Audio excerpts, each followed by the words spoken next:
Welcome back to Unit 3 as we continue to dig deeper into what makes a personal narrative.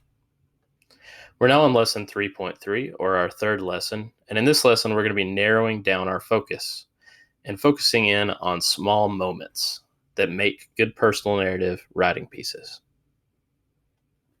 Our goals for today in Lesson 3.3, our I can statement says I can zoom in and focus on topics I may write about. Our essential question is still, what is a personal narrative? Our directions for this lesson. Listen to the discussion in this video before beginning your worksheet. Choose 3 topics and use them to complete the chart on your worksheet. So let's discuss. Narrowing our focus should be our first priority before trying to pick an event or moment that we're going to write our stories about. Stories that can't find a focus end up being boring. Your readers want to learn about moments that mean something to you. And notice how mean something is highlighted. A lot of the times, hopefully, whatever happened in the story still affects you today, even if it's something you just think about often.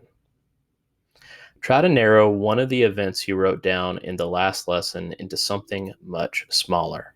So, for example, if you picked a family vacation, try to narrow it down into something more like the moment you first stepped out onto the beach, or a restaurant you went to that was absolutely delicious and what the meal was you had, or something fun you did while you were on that vacation that you think about all the time, or that challenged you in some way or scared you.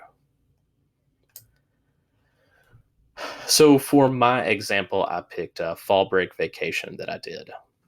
And I wrote down some examples of things that would be way too broad for a personal narrative. They wouldn't work because the story would have to drag on for pages and pages and pages, and my audience probably doesn't want to read about things that I'm doing for that long. So an example of too broad would be traveling to New Hampshire, or visiting the city of Boston, which took all day and tons of different things happened, or visiting a mountain called Mount Washington. Again, hours, could write about dozens of things for it.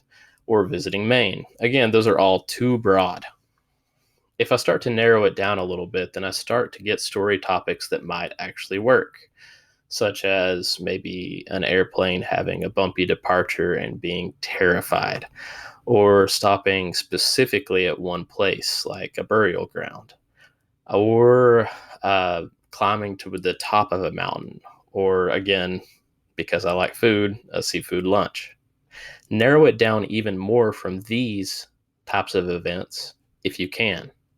You don't want your story to be so narrow that it only lasts just a couple seconds, but again, focused events make better stories.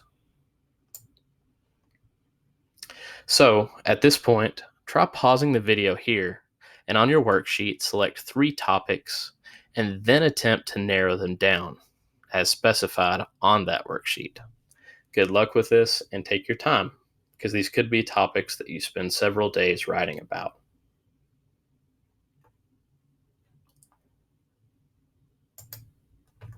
All right, to finish our lesson today, we end with another review question. Which topic or moment do you think you are most likely to use for your personal narrative? Once you've thought about that, this concludes the video portion of Lesson 3.3.